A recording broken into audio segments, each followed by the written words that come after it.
You saw the title and the thumbnail, and I know you probably took offense to it, especially if you're a Jamaican like me, who's a proud Jamaican.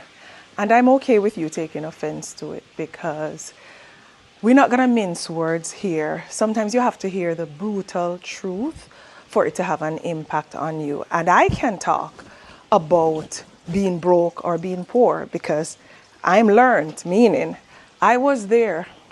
I was born into very humble beginnings with no opportunities other than education. I took advantage of that.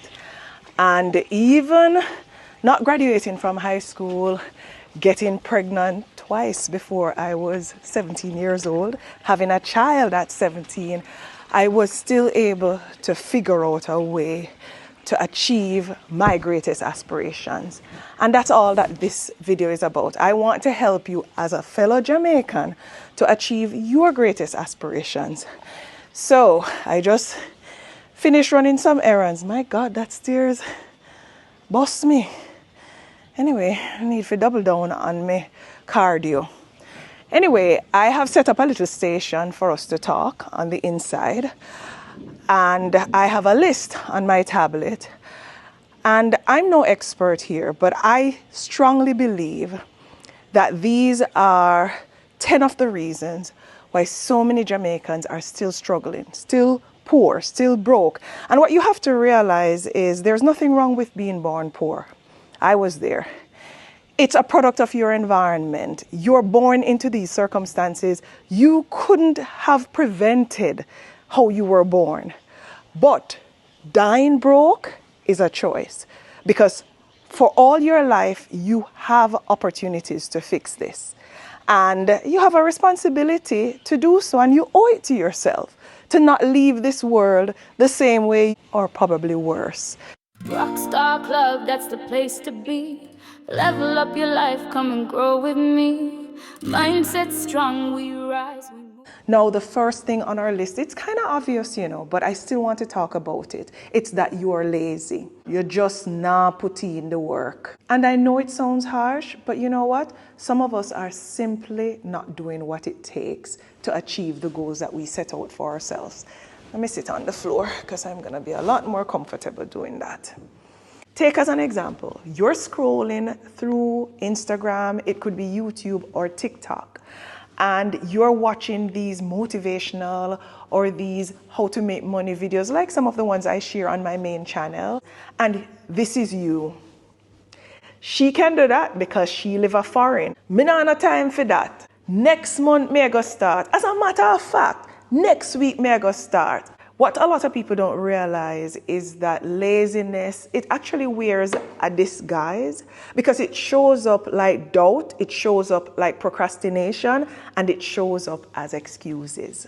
The only fix that I can think about for laziness, and this is what I did, was to get uncomfortable. You can go to the University of YouTube and learn a new skill that you want to explore. You can learn how to sell something online because there are millions of people out there doing these things and making money. So it's not because it isn't possible.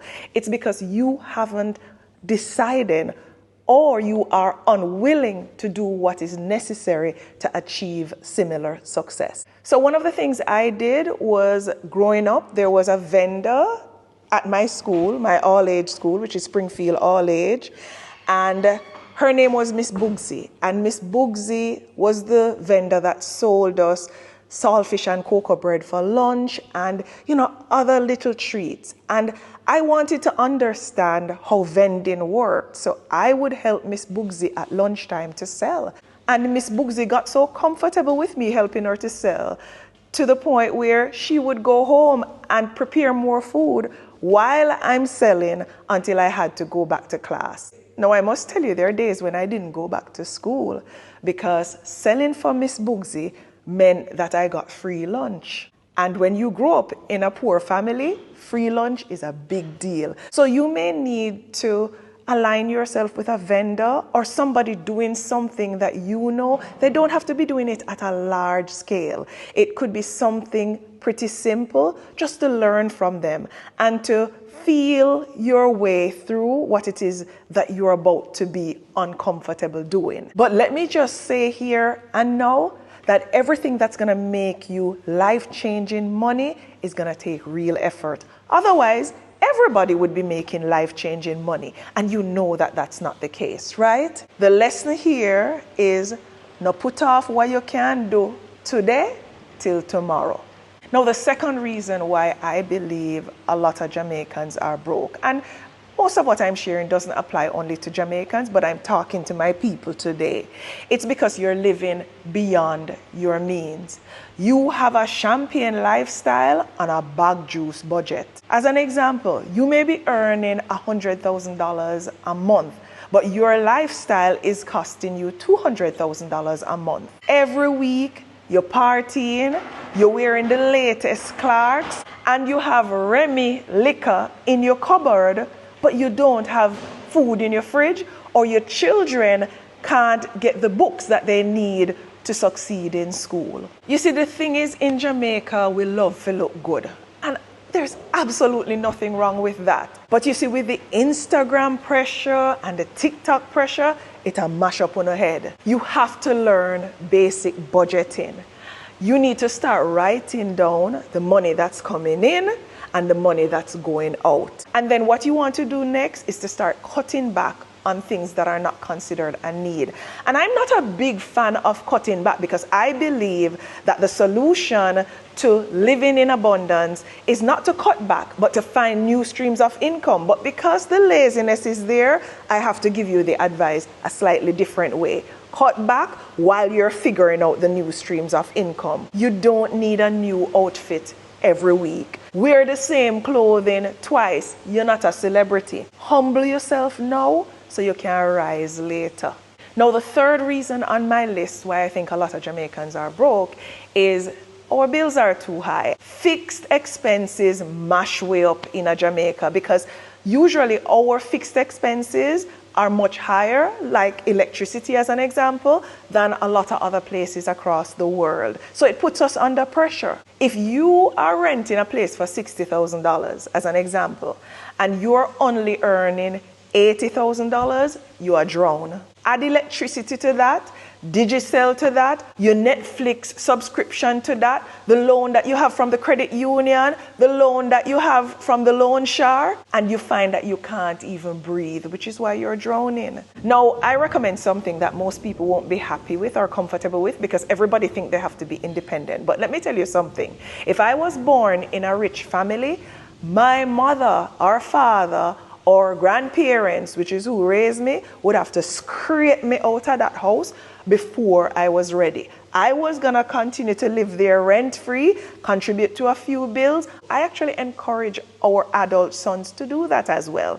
They're comfortable at home, live at home as long as they need to build up themselves, so they're in a much better place moving out. And it doesn't mean that your parents need to be rich for this to happen, because you could also come from humble beginnings by either moving in with some family members where you're comfortable, or staying home longer if you are a youngster. You'd be surprised to know how much you can save. Next on the list is you know how to save penny, but you waste dollar. Your priorities are basically twisted.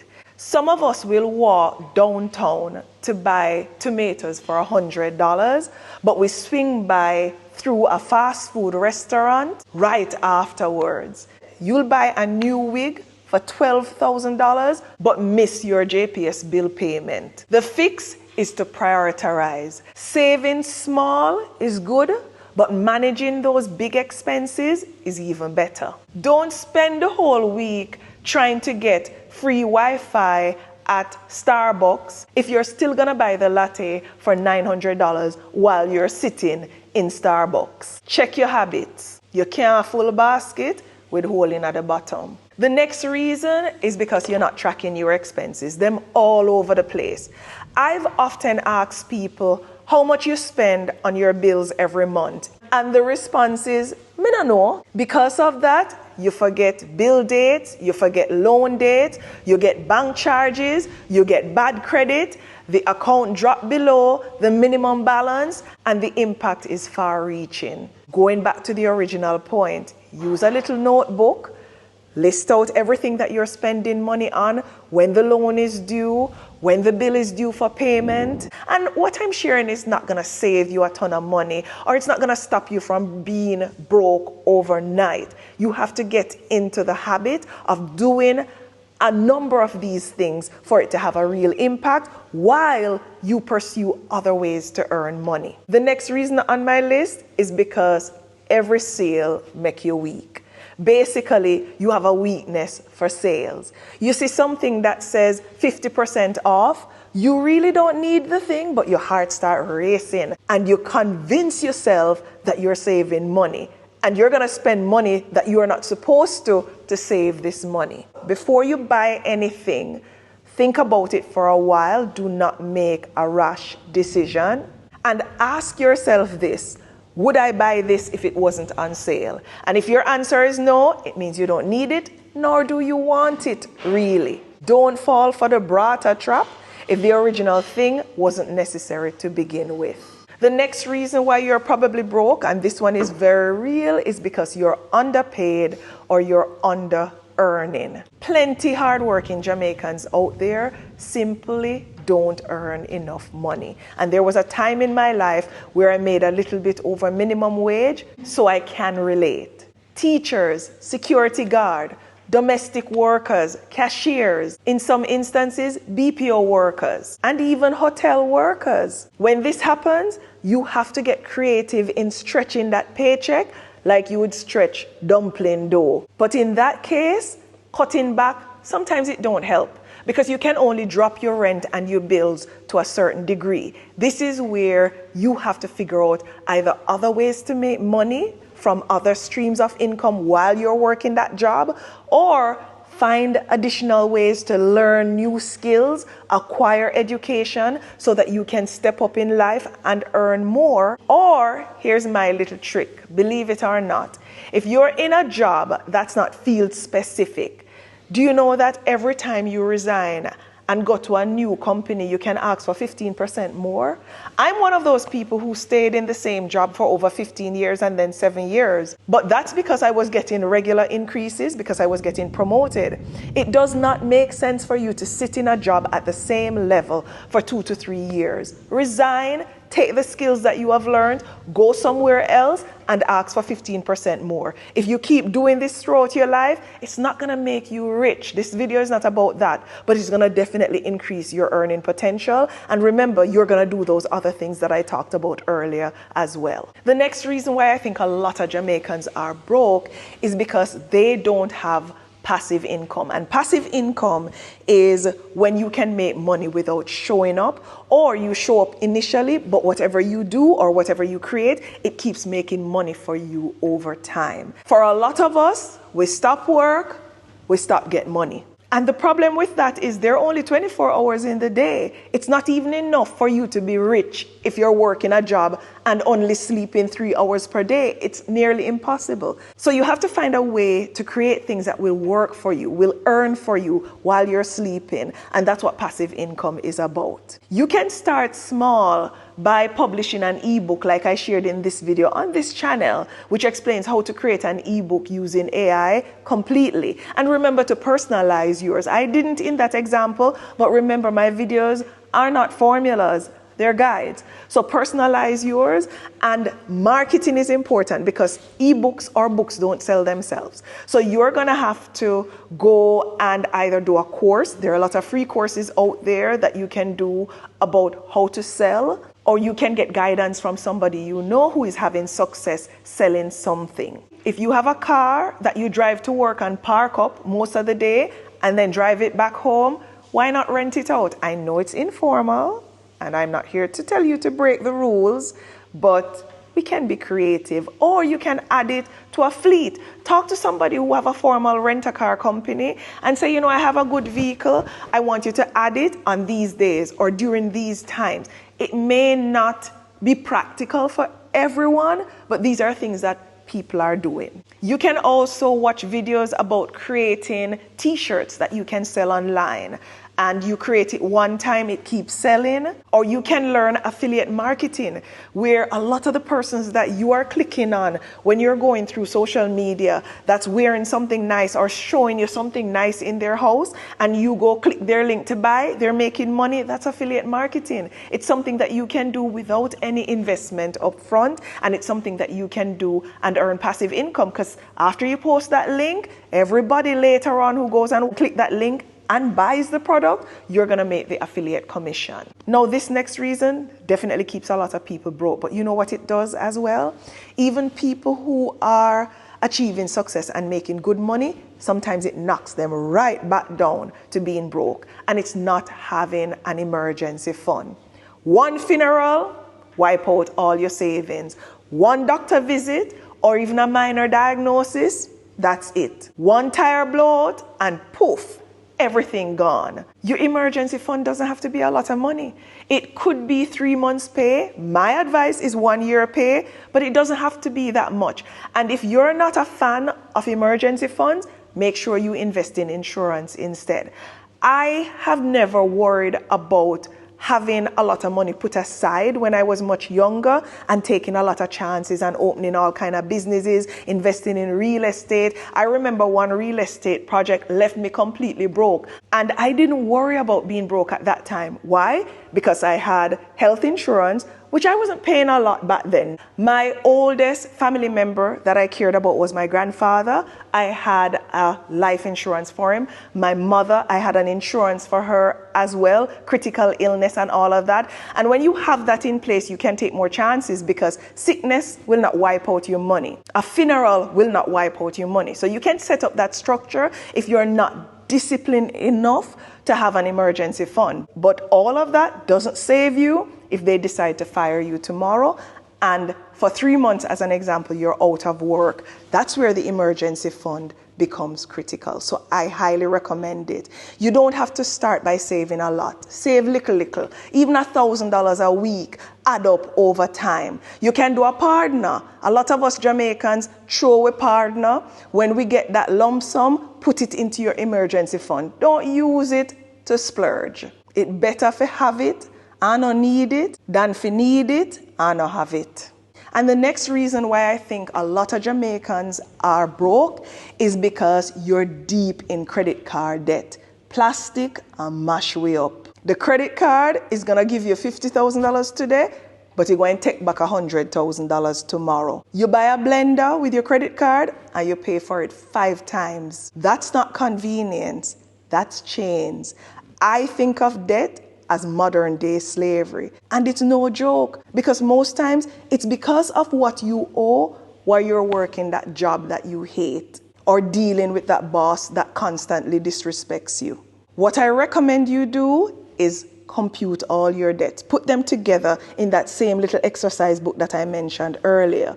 Pick the biggest debt and figure out a way to start paying it down gradually. But before you even do that, this is something that I have done in the past very effectively.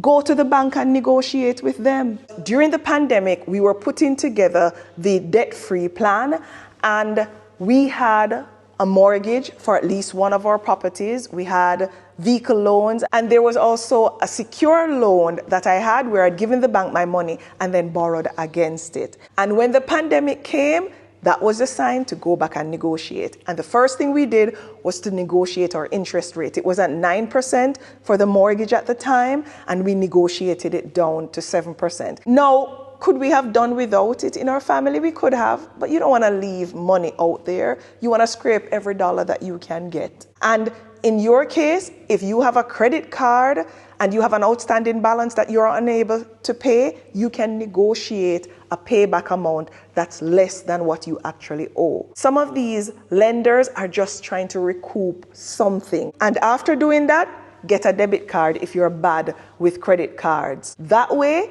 you stop swiping what you can't pay off each month. So that's it. Enough love, enough blessings, and until next time, walk good.